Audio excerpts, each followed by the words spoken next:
God, laying your majesty aside.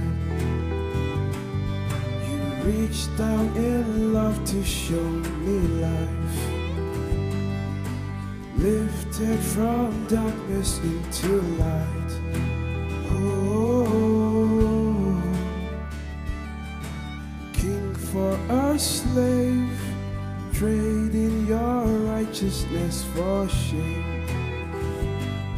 Despite all my pride and foolish ways, caught in your infinite embrace. Oh, and I find myself here on my knees again, caught up in grace like an avalanche. Nothing compares to this love, love, love, burning in my heart. Burning in my heart. Burning in my heart.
That the mental health field is crazy.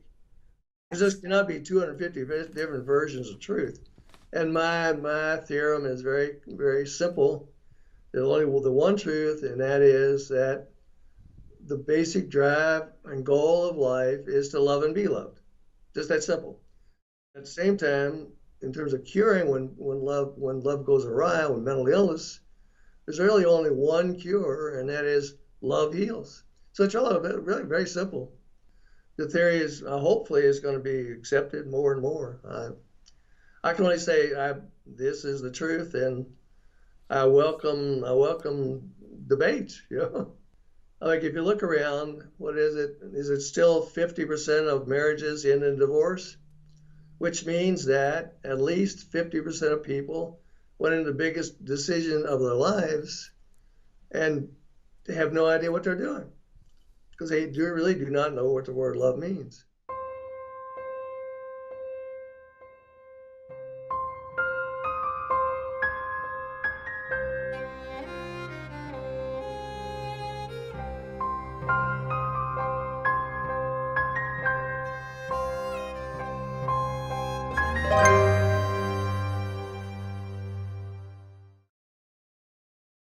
Authentic love, what is it? starting with just the definition, which is very difficult. It's been defined in lots and lots and lots of ways. Theologically, love is God, because God is love. Metaphysically, love is a movement of the will toward that which is perceived as good. Psychological definition. Love is the fundamental, this is the basis of my book, by the way. Love is the fundamental drive and goal, and highest goal of human life. The basic motivation and purpose, the push and the pull, the alpha and omega of every human act.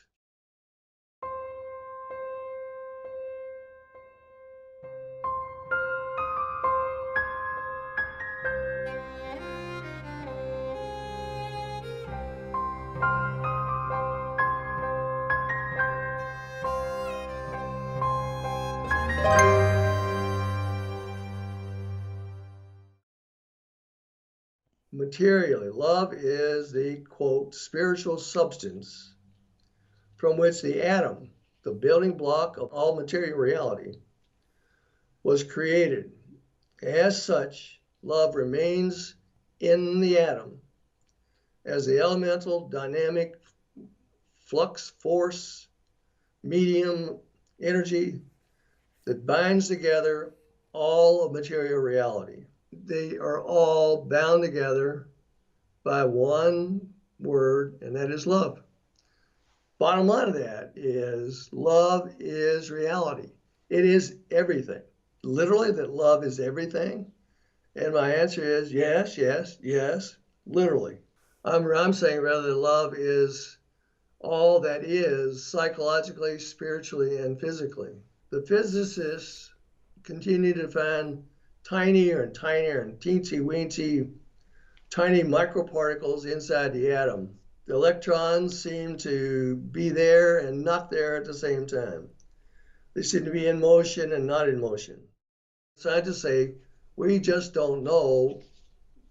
Keep looking deeper and deeper inside, keep looking for the God particle, but they really don't know what's inside the atom. In other words, inside physical reality, they keep looking and looking, they can't find it. It's all a mystery to them. So they say, we just don't know what it is. And my response to the physicists is this: I know what it is. I know. It's love inside the atom, inside every particle, every person. It is all love. That's all there is. It's all there is.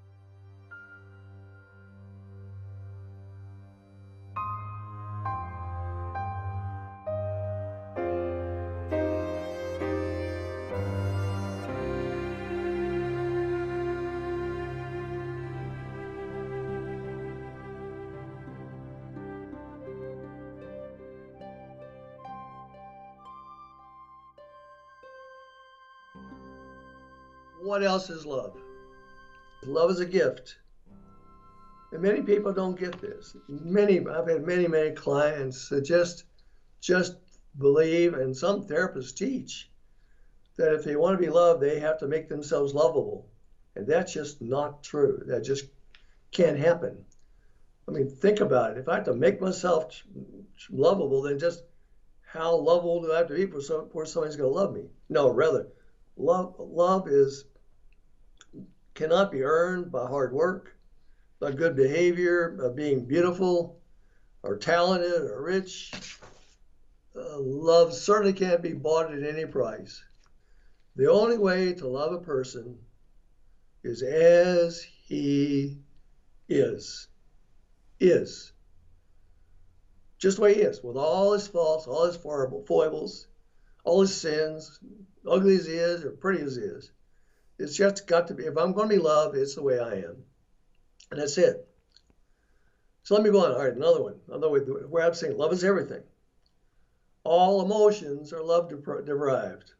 So here's just a few examples. Authentic anger is a form of love that is authentic love.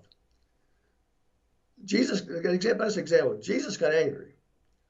He went into chased the money changers out of the temple, and he wasn't pretty, I'm sure. But was he not loving? No, his idea was to restore justice. And that's precisely what he went about doing. But most people don't think of love as anger and love in the same breath. But it is. Now, again, I'm not talking about abuse. Abuse is an abuse of love. So therefore, that's excluded. Guilt. Guilt occurs when my own love, has been violated by my own sin, by meaning my abuse of my own love standards. Trinellin, that's anxiety. Or anxiety erupts when my love is threatened, when I perceive that an undefined danger to my psycho-spiritual heart, the heart of me, is threatened. And when I've damaged it myself, then I feel guilt. And the purpose is loving. I feel guilt in order to do what love demands, that I get my life straight, that I live according to truth, because truth and love are the same thing.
So the test of authentic love is whether it corresponds to the truth of the heart of the person, a mystery that resides in the heart of mystery. Authentic love tunes into the heart of mystery. Love is a mysterious thing. We can love, and when we love somebody, we are reaching into the mystery of the person. And there's a name for that I'm sure some ancient Roman philosopher came up with. It's called, this is the individuum ineffable, the unspeakably unique. This is that treasured part of the human being that when people fall in love, this is what they touch into, if it's authentic love. Now here's where we reach the heart of mysteries and of love, and the mystery of human beings. When we look inside ourselves and look deeper and deeper, we discover that we encounter depths we will never know. That's what I'm saying. No, none of us will ever know ourselves really. There's an ancient Greek saying that people quote all the time, particularly therapists, that say, know thyself. The truth is, we will never, any of us, really know ourselves. We get deeper and deeper into ourselves, and eventually we hit mystery. I started trying to figure out, how do I write a theory, a personality theory, that truly describes what a human being is truly all about. I actually drew a diagram of the human heart, which I contend is the basic personality structure. the psycho-spiritual heart. And it's shaped this way, like a triangle. At the top, I'm going to try to show you, at the top of the triangle are the senses. Just below that is consciousness. Below that is the unconscious. And as you get deeper and deeper and deeper, you get into rare human experiences like joy, which is rare. And it's something we can't give to ourselves. It is, again, joy is one of those rare gifts that come way down, along with contemplation. The monks at Gethsemane around the world, they reached that level within themselves. But at the bottom, when I want to reach the mystery of the mysteries, the thing that is and the most treasured parts of human beings is at the very pinnacle, the very bottom of the triangle. Here it comes down, and at the very bottom is what is called La Pointe Vierge, which is basically where God resides in each and every one of us. La Pointe Vierge is the part of the human being which we will never be able to truly know, not really know, that we can't mess up. Our sin, all our foibles, our messes up, we can't go wrong, really. It is at that spot within us that is called La Pointe Vierge.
Being is love. Remember I said, love is everything. Being is love, becoming is loving. Love is the essence of existence. Becoming is loving, no more and absolutely no less.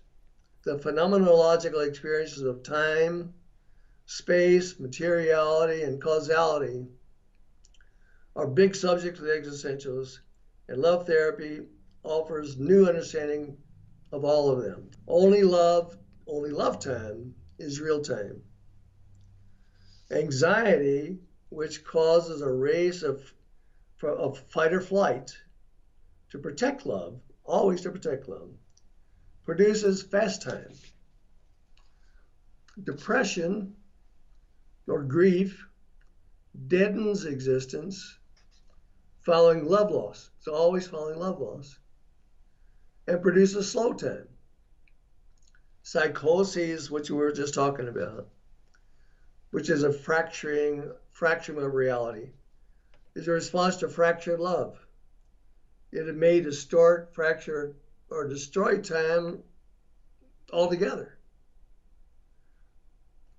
So too, love space corresponds to real space. Space, and you can sometimes see in very disturbed psychotic people, where space itself becomes distorted, as love is distorted. Love, without love, we cannot function. Without love, we can't see straight. We may even hear things. The material world is cold, blank, and colorless in depression, but totally rosy in mania. Everything's glowing for the people that are manic. In anxiety, people get hot. They literally perspire. And in psychosis, material reality becomes topsy-turvy and virtually can almost disappear. They just don't see. Without love, we die, are not able to function. Love doesn't have ifs. The child needs to be loved and loved and loved, and that's it. But when it's deficient, a person can develop a false definition of themselves. And that false definition will truly prohibit love from being received. I have defined myself as unlovable, then no matter what kind of therapy, anything you do, or what you say or try to prove to me, I'm still unlovable and I can't receive it.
It's a gift. This is what we've been given, and nobody can really take it away from us. Think about what a weird, funny gift love is, because it's a gift that you only keep it by giving it away. I say I've got to love and love and love and keep on loving. When I doing therapy or even living my life, hey, I need to be loved too, so I can love and love and love and love. But at the end of the day, I've got to be loved. Somebody's got to fill me back up. So that's where we kind of live together, and we love each other and try to keep the balance.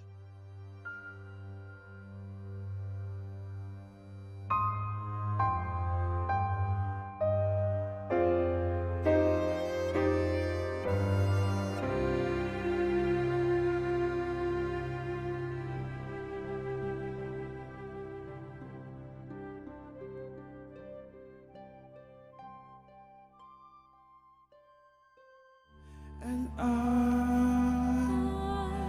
find myself here on my knees again, caught up in grace like an avalanche.